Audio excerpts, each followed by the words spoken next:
കർത്താവിനോട് പ്രാർത്ഥിക്കും മോളെ.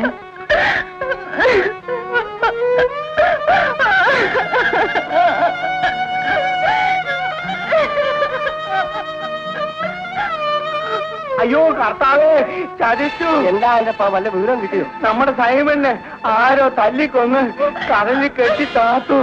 ഞാൻ മണ്ടവഴി അറിഞ്ഞ വിവരമാണിത്.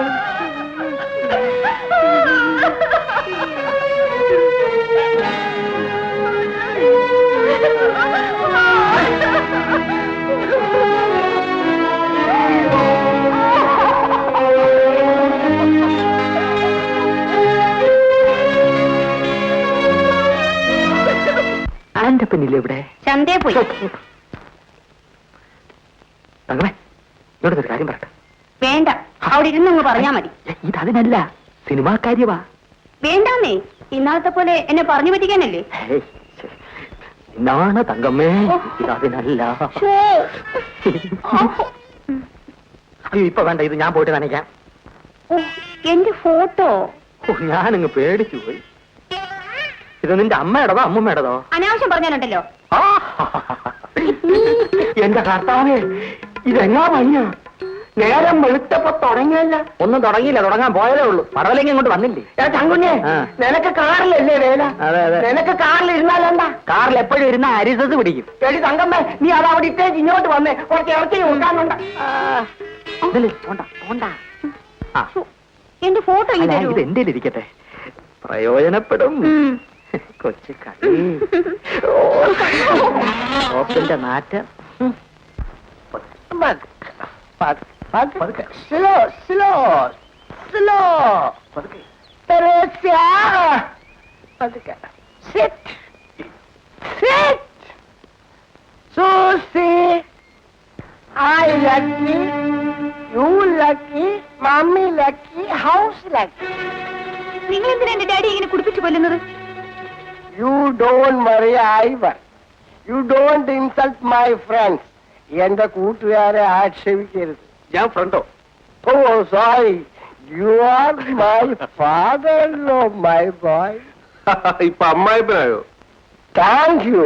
Meet me tomorrow. Good night. ഞാൻ വന്ന കാര്യം പറഞ്ഞില്ലല്ലോ. കേൾക്കണമെന്നില്ല. സൂസനെ അലോഷ്യസ് മുതലാളി കെട്ടാമെന്ന് സമ്മതിച്ചു. Lucky. ഓ, അതിനായിരുന്നു ഈ കൂട്ടുകൂടി. സൈമൺ പോയി ശവം പോലും കിട്ടിയില്ല. പിന്നെ എന്തിനാ ഈ കാത്തിരിപ്പ്? സൈമൺ പോയെങ്കിലേ ഞാൻ മടത്ത് ചേർന്ന് സന്നിധിച്ചോളാം. നമ്മൾ അങ്ങ് പോയാട്ടെ. Slow.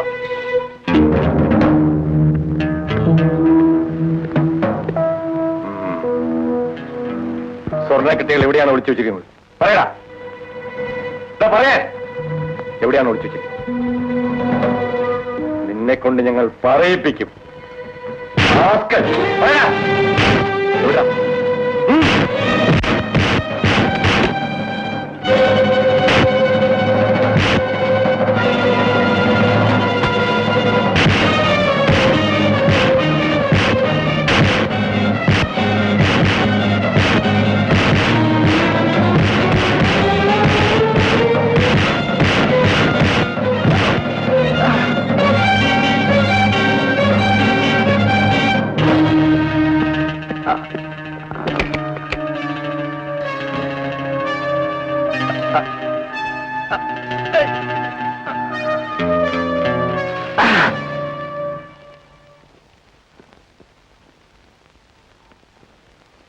ഹായ് ജൂലി, ഞാനൊരു സന്തോഷ വാർത്ത അറിയിക്കാനാ വന്നത്. എന്റെ സഹോദരനെ കൊന്ന വിവരമായിരിക്കും. അതൊരു ദുഃഖസത്യം. അതങ്ങനെ സന്തോഷ വാർത്തയാകും? എന്റെ സഹോദരന്റെ മരണം കൊണ്ട് നിങ്ങളെങ്കിലും രക്ഷപ്പെട്ടല്ലോ. എന്നെ കപ്പലിലെ ക്യാപ്റ്റനാക്കി. എനിക്കൊന്നും കേൾക്കണമെന്നില്ല. ആ നേട്ടത്തിൽ പങ്കുചേരാൻ ജൂലിയെ ക്ഷണിക്കാനാണ് ഞാൻ വന്നത്. മനസ്സിലാകുന്ന ഭാഷയിൽ പറയൂ. ഞാൻ ജൂലിയെ സ്നേഹിക്കുന്നു. ഒരു കാമുകൻ വന്നിരിക്കുന്നു. ജൂലി, കളിക്കണ്ട.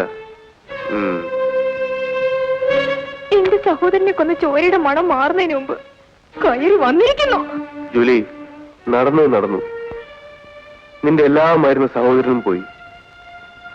ഇനി നീ ഒറ്റയ്ക്കിങ്ങനെ എത്ര കാലം കഴിയും? അനുകമ്പയ്ക്ക് നന്ദി. എന്നെ വിശ്വസിക്കൂ, സൈമന്റെ മരണത്തിൽ എനിക്ക് പങ്കില്ല. പങ്കില്ല അല്ലേ? ജൂലി, ഞാൻ തൽക്കാലം പോകുന്നു. നിനക്ക് 2 ആഴ്ച സമയം തരുന്നു. ഞാൻ വീണ്ടും വരും. അന്ന് കാണാൻ പോകുന്നത് എന്റെ പ്രേതമായിരിക്കും. വാശി പിടിച്ച് ജീവിതം കളയല്ലേ. കടന്നു പോകൂ.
മോളെ, യു പ്ലീസ് ലിസൺ മീ. ഞാൻ പറയുന്നൊന്ന് ശ്രദ്ധിച്ച് കേൾക്ക്. എന്റെ സൈമണെ കൊന്ന അലോഷ്യസ് മുതലാളിയെ കെട്ടണമെന്നല്ലേ ഡാഡി പറഞ്ഞു വരുന്നത്? അയാൾ അത്തരക്കാരനല്ല മോളെ. അയാൾ ഇന്ന് കോടീശ്വരനാണ്. അയാളെക്കാൾ വലിയ കോടീശ്വരന്മാർ വേറെയും കാണും. അയാൾ നല്ലൊരു തുക ഇങ്ങോട്ട് തരാമെന്ന് സമ്മതിച്ചിട്ടുണ്ട്. അമ്മയ്ക്കും പണമാണ് ആവശ്യം അല്ലേ? ചത്തവന് വേണ്ടി കാത്തിരുന്നിട്ട് എന്ത് കാര്യം? ഞാൻ പറഞ്ഞതനുസരിച്ച് അയാൾ കല്യാണത്തിന് മന്ത്രകോടി വാങ്ങിക്കഴിഞ്ഞല്ലോ. അത് ശവക്കൂടിയായി മാറാൻ പോവാണ്. സൂസൻ, നിനക്ക് സൂയിസൈഡ് ചെയ്യാം. ഞങ്ങളോ? ഇവിടെ ആണെങ്കിൽ കഴുത്തറ്റ കടമാ. ആ കട എങ്ങനെ വീട്ടാനാ? നിങ്ങൾക്ക് സുഖമായി ജീവിക്കാൻ എന്നെ വിൽക്കണമല്ലേ?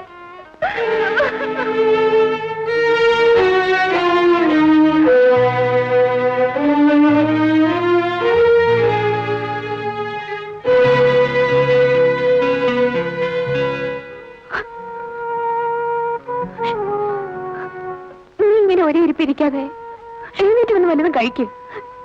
ജോലി, എനിക്കിങ്ങനെ തീർന്ന് കഴിയാൻ വയ്യ. പലരും പല വഴിക്ക് പോയിരിക്കല്ലേ. വരട്ടെ. എന്റെ സൈമൺ എന്തെങ്കിലും സംഭവിച്ചാൽ ഞാൻ ജീവിച്ചിരിക്കില്ല. നീ വിവരക്കിടന്നും ചിന്തിക്കാതെ. സൈമൺ ജീവിച്ചിരിപ്പില്ലെന്ന് പറഞ്ഞ് വീട്ടിൽ പുതിയ വിവാഹാലോചന നടക്കുക. ഇത്ര ഹൃദയശൂന്യമായി പെരുമാറാൻ അവർക്ക് എങ്ങനെ കഴിയുന്നു? ഡാഡിയെ നിനക്കറിയാലോ, മദ്യക്കുപ്പിയുടെ മുമ്പിൽ അറിയാതെ വാലാട്ടി പോകുന്ന പ്രകൃതക്കാരനായി പോയി. അലോഷ്യസ് മുതലാളി നിന്നെ കെട്ടാൻ പോകുന്നത് കേട്ടല്ലോ. ജൂലി, നിനക്കെങ്കിലും എന്നെ വിശ്വാസമല്ലേ? ഏതായാലും കുറച്ചു ദിവസം കൂടി പിടിച്ചു നിൽക്കൂ. വീട്ടിൽ സ്വൈര്യം കെടുമ്പോ ഞാൻ എന്തെങ്കിലും ചെയ്തെന്നിരിക്കും. സൂസി, നിനക്ക് എന്തെങ്കിലും മനപ്രയാസം ഉണ്ടായാൽ നീ ഇങ്ങോട്ട് പോന്നേക്ക്. ഇത് നിന്റെ വീടാണ്. സൈമൺ ചേട്ടന്റെ ആത്മാവ് ഇവിടെ നിറഞ്ഞു നിൽക്കും. നമുക്ക് വേറെ ആര് കൂട്ടിന് വേണം?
ഈ അലോഷ്യസ് സാറിന് മനസ്സിലായി കാണുമല്ലോ. എന്റെ ജീവചരിത്രത്തിൽ പരാജയത്തിന്റെ അധ്യായങ്ങളേ ഇല്ല.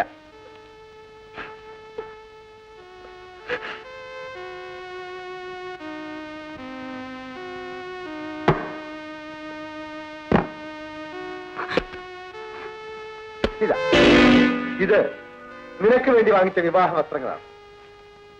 ഈ മന്ത്രകോടി ശവക്കോടിയാക്കി മാറ്റുമെന്നല്ലേ നീ ഭീഷണി മുഴക്കിയത്? തുറക്കട്ടെ. രണ്ടിലൊന്ന് ഇപ്പോഴിവിടെ വെച്ചറിയണം. ഒന്നുകിൽ ഈ വിവാഹവസ്ത്രം അണിഞ്ഞ് സുസ്മേരവദനയായി നീ എന്നോടൊപ്പം ശയിക്കണം. ഇല്ലെങ്കിൽ നിന്നെ കൊന്ന് ആ ശവശരീരത്തിൽ ഈ കോടി ഞാൻ അണിയിക്കും. രണ്ടിലൊന്ന് വേഗം വേണം. ഏതായാലും ഒരേ വികാരത്തോടെ ഞാൻ സ്വീകരിക്കും. പിന്നൊരു കാര്യം, ഈ മുറി എന്റെ സാമ്രാജ്യമാണ്. ഇതിനകത്തു നിന്ന് നിനക്ക് രക്ഷപ്പെടാനാവില്ലെന്നറിയാമല്ലോ. ആത്മഹത്യ ചെയ്യാൻ പോലും നിനക്ക് പറ്റില്ല. എനിക്കൊരു അപേക്ഷയുണ്ട്. നിവേദനം കേൾക്കാൻ ഞാനൊരു ഭരണാധികാരിയോ പട്ടാള തലവനോ അല്ല. ഞാൻ നിന്റെ ഭർത്താവാണ്. ഞാൻ മറ്റൊരാളിന്റെ കാമുകയാണ്. മണ്ണിന്റെയും പെണ്ണിന്റെയും കഴിഞ്ഞകാല കഥകൾ അന്വേഷിക്കുന്നത് മൗഢ്യമാണ്. കൈവശക്കാരന്റെ സാമർഥ്യം പോലെ നന്നാക്കുകയും നാശമാക്കുകയും ചെയ്യാം. അങ്ങയുടെ ചെറുമകളുടെ പ്രായമല്ലേ എനിക്കുള്ളൂ. നീ ബുദ്ധിമതിയാണ്. ആ ഓലപ്പാമ്പ് കാട്ടി എന്നെ ഒതുക്കാൻ ശ്രമിക്കരുതേ. ആദ്യ രാത്രിയിൽ ഭർത്താവ് ഭാര്യയെ ബലാത്സംഗം ചെയ്യുക അതൊരു രസമുള്ള അനുഭൂതിയാണ്.